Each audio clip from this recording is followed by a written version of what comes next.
गवळणी आल्या आल्या आल्या पाच गवळणी गवळणी आल्या आल्या आल्या पाच गवळणी पहिली गवळण रंग सफेद तशी चंद्राची ज्योत गगनी चांदणी लखलखीत ऐकातीची मात मंथन करीत होती दारात धरुणी कृष्णाचा हात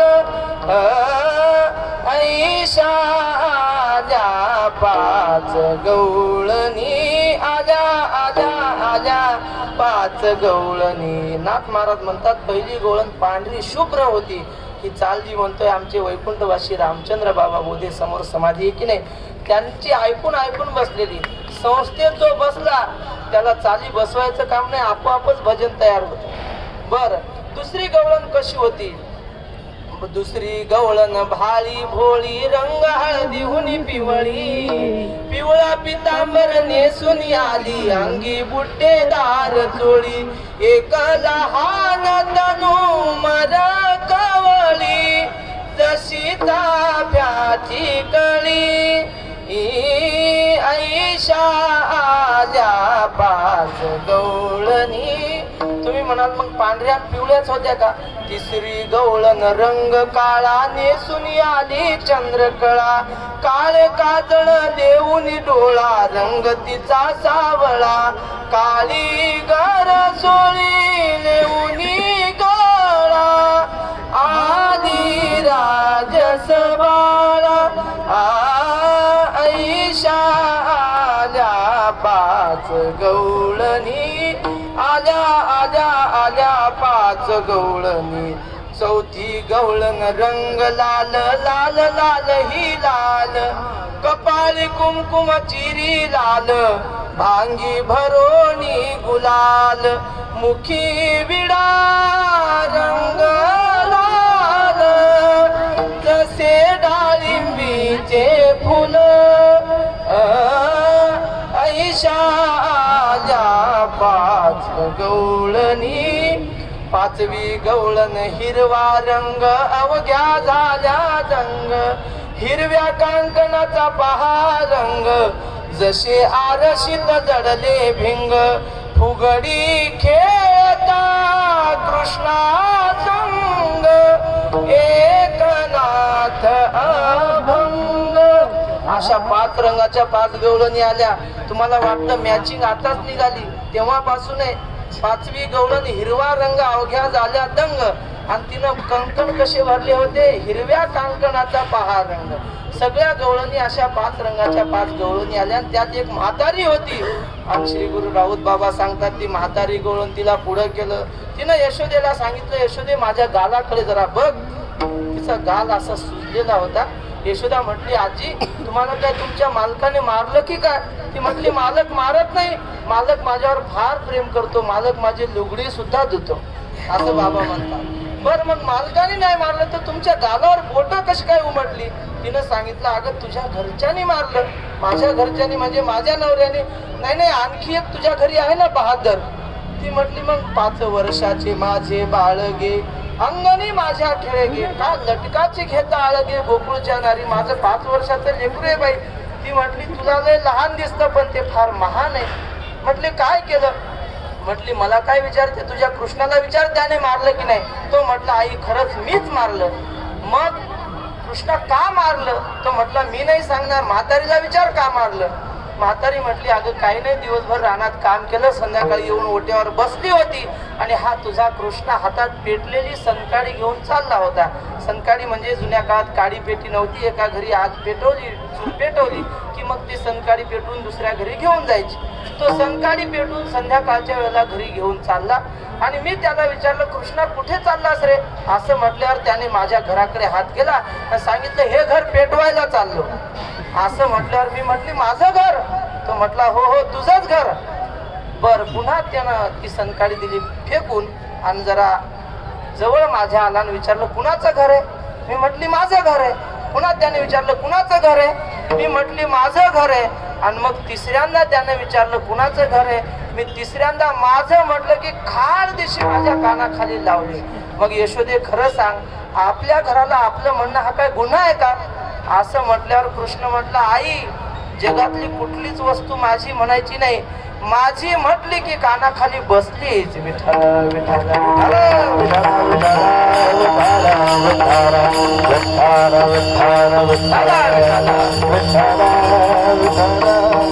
देईन तोंडावर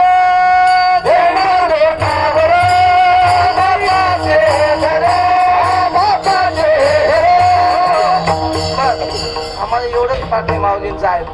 पंचकृषीला एकदा गेलो होतो, माऊलीने तेवढं म्हणलं होतं. त्या कृष्णाने माझ्या तोंडात मारली, माझ्या गालावर मारली, माझं घर म्हणणं काय गुन्हा आहे का?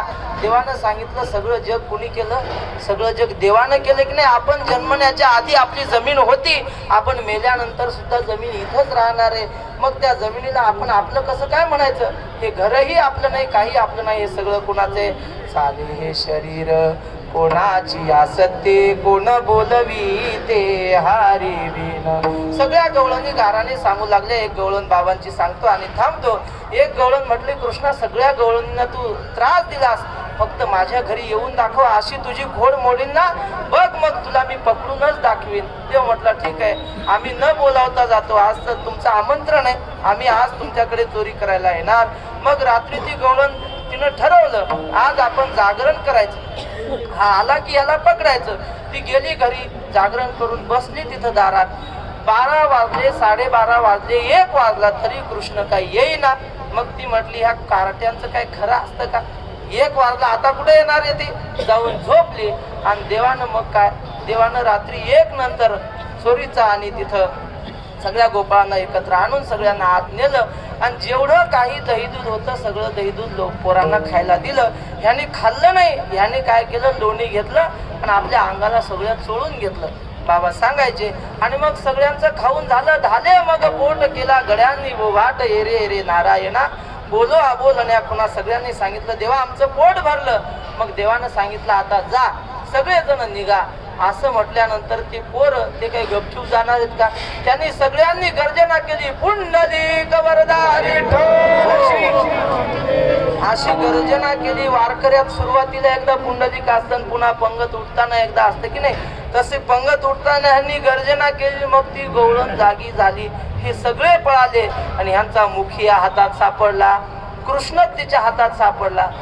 असं सापडल्यावर मग ती म्हटली, कृष्णा आता तू सगळ्या गोकुळाला त्रास दिला होता ना, आता तुझ्या माईला सांगते, हा तुझा कृष्ण मी पकडलाय, हा चोरी करताना मी पकडला, चल तुला दाखवते. म्हणून त्याला बाहेर आणलं.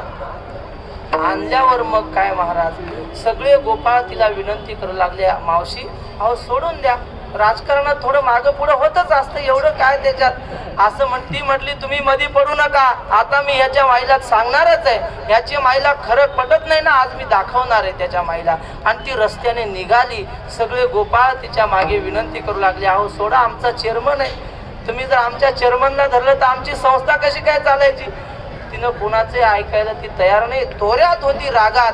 आणि मग बाबा म्हणायचे ती कृष्णाला कशी मारायची ते पुढे सांगतो. तेवढ्यात काय झालं, तिचा नातू ह्याच्याच संघटनेतला होता, तो नातू जवळ खेळत होता. कृष्णानं त्याला जरा जवळ बोलवलं, त्याला म्हटलं, अरे तुला काही कळत नाही की नाही, म्हातारीचं वय 80 वर्षाचं आहे, रस्त्यानं चालताना कुठं ठेच लागून पडत, जरा जवळ या, हाताला धर की म्हातारीच्या. आणि मग ह्यानं हाताला लोणी लावून ठेवलं होतं ना, आपला हात हळूच काढून घेतला आणि त्या नातवाचा हात दिला तिच्या हातात. आणि मग ती रागाच्या भरात बाबा सांगायचे तसं सांगतो, ती त्या कृष्णाला म्हणून अशी मारायची, सांग पुन्हा येशील का माझ्या घरी, सांग पुन्हा चोरी करशील का, असे खुबे मारत मारत. तो म्हणायचा, आजी मी तुझा गोंद्या आहे. ती म्हणायची, गोंद्या तू मध्ये येऊ नको, ह्याला आज दाखवणारच आहे. एवढं मारत मारत त्या यशोदेच्या घरी नेलं. हा मधल्या रस्त्याने पळत गेला आणि यशोदेच्या कडेवर बसून यशोदेला म्हटला, यशोदे घराकडे चाल, मला जेवू घाल, यशोदे मला जेवू घाल. आई आईपाशी जाऊन कडेवर बसून रडू लागला, आई मला भूक लागली, लवकर दे आई ग खडी साखरेचे खडे, लवकर मला करून दे वडे, बाळ स्पुंद स्पुंदोनी रडे मला जेवू घाल. रडत रडत आईला म्हणू लागला मला भूक लागली. आणि तेवढ्यात ही दारावर आली, यशोदे बाहेर ये अशी म्हणून हाक मारली. ती कृष्णाला कडेवर घेऊन बाहेर आली. ही पाहते तर तिच्या कडेवर बसलेला तो तिथून म्हणतो, मामी जय हरी असं म्हटलं. ती म्हटली, हा इथं तर आपल्या हातात कोण आहे? पाहिलं तर हिचाच ना तू. त्याची छाती अशी लाल बुंद झालेली. मग ती म्हटली, गोंद्या तुझ्या माईला सांगू नको, आधीच तुझी माय मला चहात पाणी टाकून देते, आता जर तुझ्या माईला तू सांगितलं मला म्हातारीनं मारलं तर मग जेवण सुद्धा द्यायची नाही. आता ते लहान लेकरू पळतच घरी गेलं ना आपल्या आईला त्याने दाखवलं, आई बघ मला आजीनं किती मारलं. असं पाहिल्यानंतर महाराज मग काय ती म्हटली, येऊ दे थेरडीला, तिला दाखवतेच माझ्या लेकराला मारत होती का. आणि मग म्हाताऱ्याचा चांभारी जोडा होता, ते घेऊनच बसली सुनबाई दारात. मग ही आपली लपत छपत आली. आता काय होतं घरी गेल्यावर कुणाला माहिती. अशी दारातून डोकून पाहू लागली. बाबा म्हणायचे तिनं असं खेटोर फेकून मारलं, म्हातारीचं नाकच फोडलं. मग तिला कळालं की देवाची आपण निंदा केली, देवाच्या वाटेला गेलो की मग आपलं नाक फुटतं, पुन्हा देवाच्या वाटेला जायचं नाही. अशा अनेक लीला गोकुळात केल्या. मग यशोदेनं सांगितलं, आता तू गावात राहू नको, शाळेत जा. शाळेत जा म्हणजे देव म्हटला, मला शाळेत जायची काय गरज आहे. याची या नाभी कमळी जन्म चतुरानना, याची या निज प्रभा प्रकाश रवी किरणा, याची या महातेजे तेज हुताशना, येण्याची पढवूनी वेद केला शहाणावो. श्री गुरु मारुती बाबा सांगतात, जयराम बाबाला जर कोणी सांगायला लागलं, एखादा विद्यार्थी म्हणायला लागला, काही शहाणपणात शिकवायला लागला, बाबा म्हणायचे जयराम बुवाला शिकवतो का. तसं देव म्हटले, ज्या वेदाला मी निर्माण केलं त्या वेदाला मी कशाला शिकायला जाऊ, मला शाळेत जायची गरज नाही. यशोदेनं सांगितलं, शाळेत जाणं म्हणजे उद्या जाई राणा सवे घेऊन गोधना. मग भगवान परमात्मा वृंदावनामध्ये गायी चारायला गेले. सगळ्या गोपाळांना घेऊन गायी चारायचे. गायी चारताना वेगवेगळे खेळ खेळायचे. आता खेळ खेळायचे पण खेळाला काही मर्यादा. एकदा किती वाजले ते सांगा, मग किती खेळ झाले का. वेळ होऊन गेली, 7:30 वाजले, 7:05 झाले. बर भगवंताने वेगवेगळ्या प्रकारचे खेळ खेळले. कोणता खेळ खेळला. देवाने भवरा खेळला. नाथ महाराज म्हणले त्याने भवरा कसा खेळला. खेळे भवरा ग बाई भवरा, खेळ भवरा ग बाई भवरा,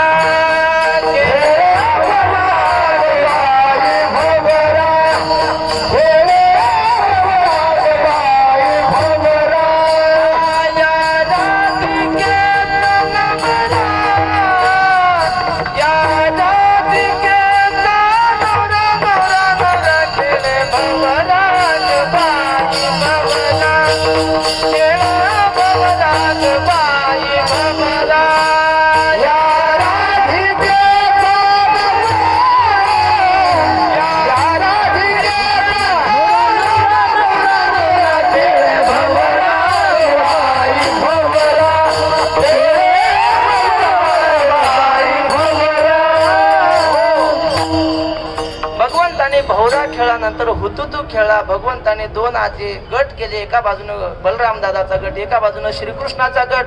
आणि हुतुतू म्हणजे अलीकडची आपण त्याला कबड्डी म्हणतो, तो खेळ सुरू झाला.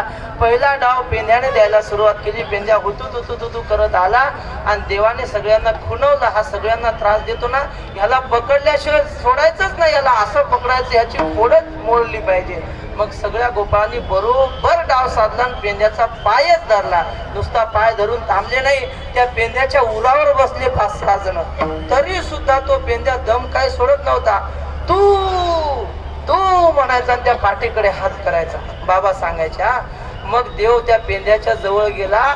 त्याला सांगितलं, अरे 5-6 जण तुझ्या उरावर बसले, 2-4 जणांनी पाय धरला, आता काय ते तुला सोडतील का. सरला दम पांगले पाय, सरला दम पांगले पाय, सरला दम पांगले पाय, सरला दम पांगले पाय. आधुनी पोरा घोळती काय, आधुनी पोरा घोळती काय, आधुनी पोरा घोळती काय, आधुनी तरी घोळती काय, आधुनी तरी घोळती काय, आधुनी तरी घोळती काय. सांगितलं अरे दम जिरला आता सोड ना, आता तरी संसार सोडून दे, आता तरी पंढरीला जा, आता तरी आळंदीच्या वारीला जा ना, किती दिवस संसारात गुंतायचं. भगवंताने प्रत्येक खेळातून काहीतरी बोध शिकवलेला असे अनंत खेळ झाले. आणि नंतर काय झालं, काला करण्याची वेळ आली. तो एक सुरासूर नावाचा राक्षस होता, तो गोकुळात मथुरेतून आला. त्याने विचार केला सगळे देव ह्या कृष्णाचा काला खायला येतात असं मी ऐकलंय, आपण सुद्धा ह्याचा काला खाऊ आणि मग ह्या कृष्णाला मारू असं त्यानं ठरवलं. बाकीचे राक्षस कुणी गायीच्या रूपात यायचं, कुणी बगळ्याच्या रूपात यायचं, कुणी कसं यायचं, हा जसा होता तसाच आला सुरासूर. आणि मग आल्यानंतर ही सगळी गोपाळ काही चालत असताना त्यांनी पाहिलं धाड धिपाड कोणीतरी भूतासारखा समोरून येतोय. आणि त्यांच्या लक्षात आलं प्रत्येक संकट येतं ते कृष्णावरच येतं, आपल्याला कोणी मारत नाही. आपला कृष्ण जर आपल्यापासून गेला तर आपण जगू शकत नाही, मग कृष्णाला लपवायचं.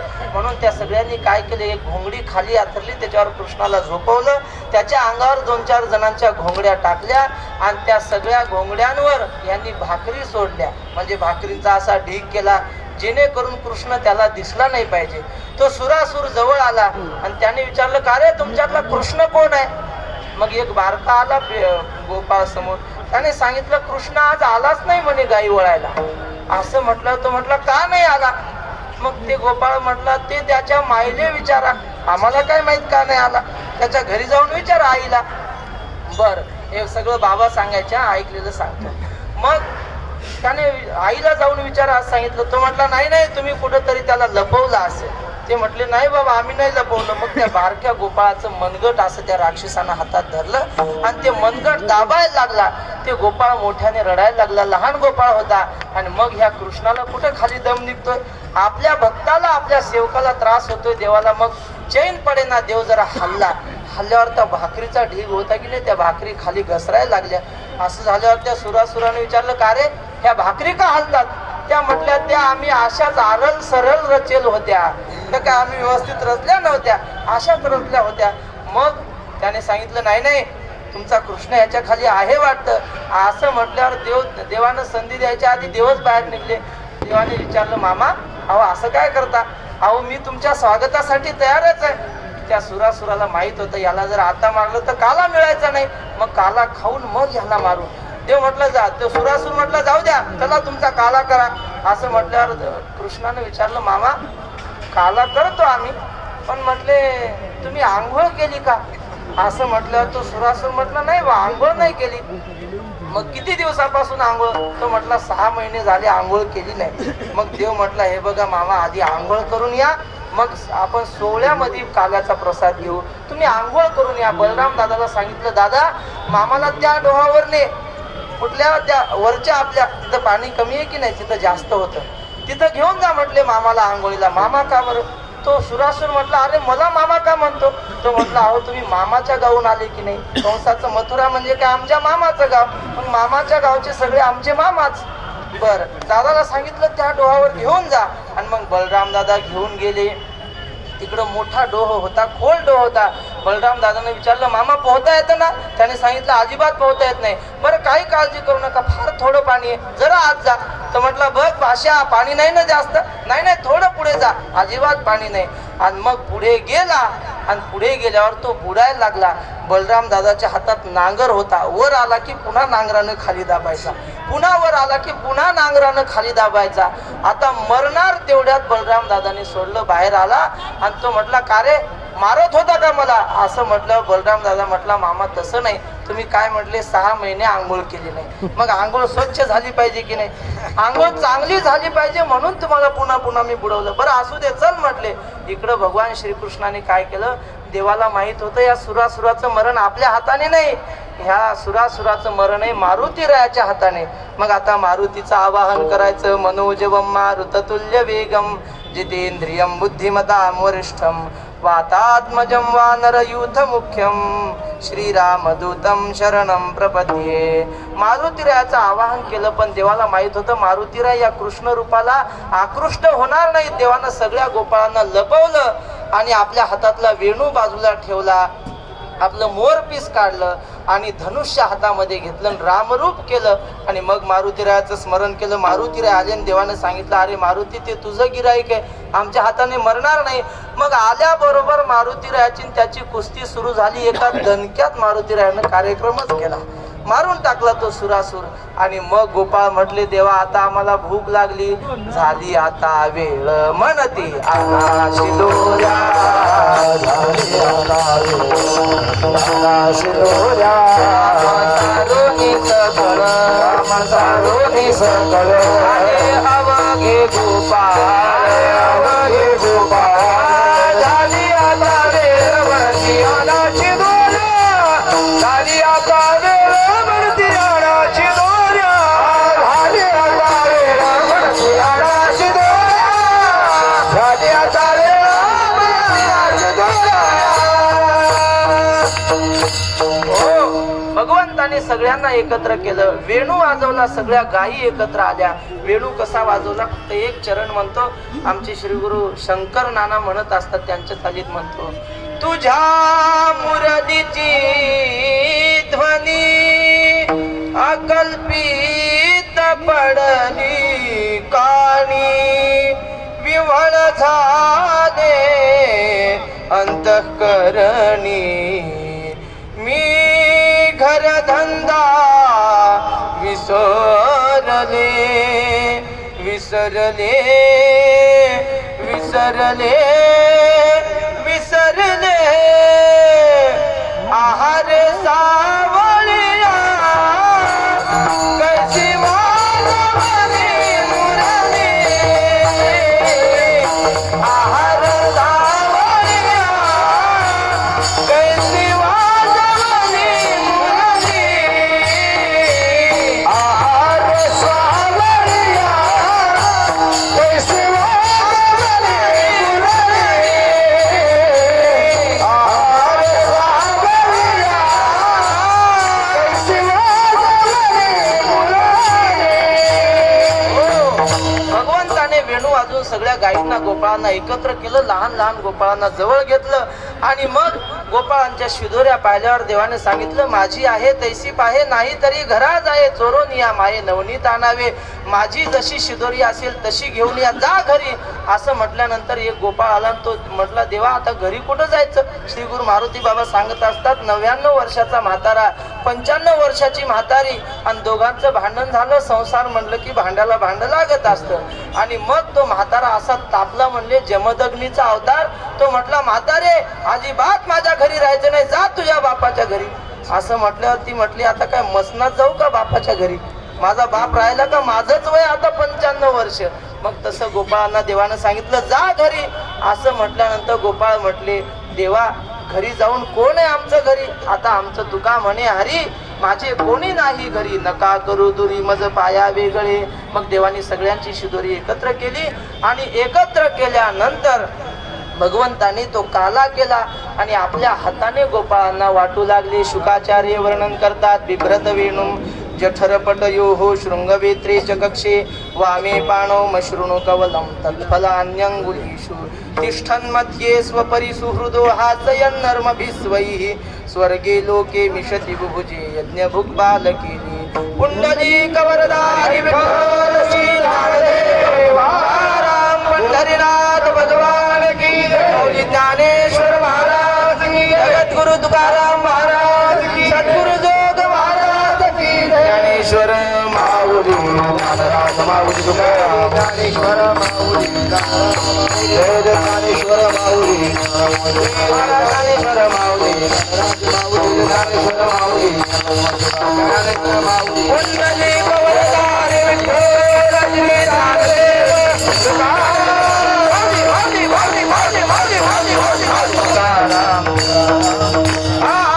आळंदीची पंचक्रोशी, श्री क्षेत्र सासवडची पंचक्रोशी आणि त्र्यंबकेश्वरची पंचक्रोशी हा ऐतिहासिक सोहळा माऊलींनी सुरू केला. ऐतिहासिक म्हणण्याचं कारण काय, इथून मागे काही मोजक्या वारकऱ्यांनी ह्या पंचक्रोशीची साधना केलेली आहे, पण प्रगट रूपाने दिंडी घेऊन त्या माऊली आपले लहान्या माऊलींनी हा सोहळा सुरू केला. आणि या सोहळ्याचा आनंद घेण्यासाठी सगळ्या वारकरी संप्रदायाला आवाहन या निमित्ताने माऊलींनी केलेलं आहे. आणि त्या पंचक्रोशीची माहिती असलेली ही रोजनिशी वारकरी संप्रदायातले जेवढे महात्मे होऊन गेले त्या प्रत्येक महात्म्याची पुण्यतिथी, त्यांची जयंती, भगवंताच्या सगळ्या वारकरी संप्रदायाचे उत्सव, वेगवेगळ्या प्रकारची माहिती आणि त्या तारखेला माऊलीने अभ्यासपूर्ण ही रोजनिशी छापलेली आहे. ज्यांना कुणाला ही रोजनिशी घ्यायची, फक्त 25 रुपये किमतीची ही रोजनिशी आहे. या रोजनिशीचा अवश्य आपण संग्रह करावा अशी विनंती आहे. झालेली महेश एकी ठाई काला, एकी ठाई काला, एकी ठाई काला, एकी ठाई काला, एकी ठाई काला, एकी ठाई काला, एकी ठाई काला, एकी ठाई काला. तुका म्हणे भाविकाला, तुका म्हणे भाविकाला, करती नामाचे चिंतन, करती नामाचे चिंतन. तुका म्हणे भाविकाला, तुका म्हणे भाविकाला, करती नामाचे चिंतन, करती नामाचे चिंतन. गडी कान्होबाचे ध्यान, ध्यान कान्होबाचे ध्यान, कान्होबाचे ध्यान.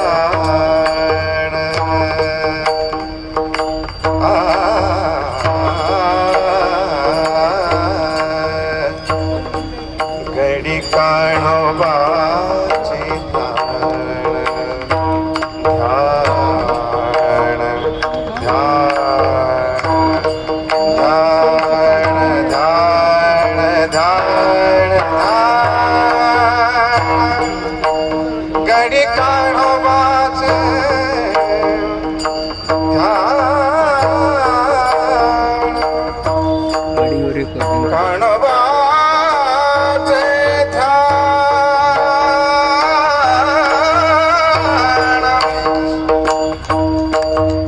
गडी कान्होबाचे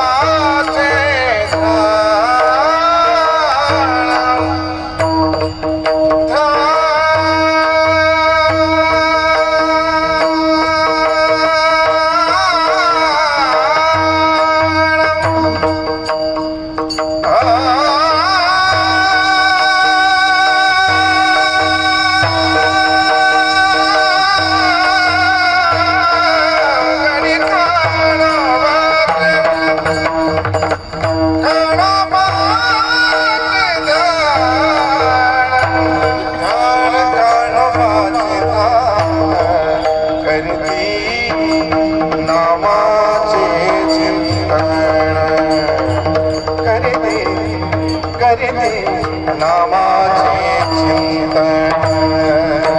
गडी कान्होबाचे ध्यान, ध्यान.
जोग महाराजांच्या चरणी वैकुंठवासी ज्यांचा हा फड आहे ते वैकुंठवासी मारोतराव महाराज गुरव यांच्या चरणी समर्पित करतो.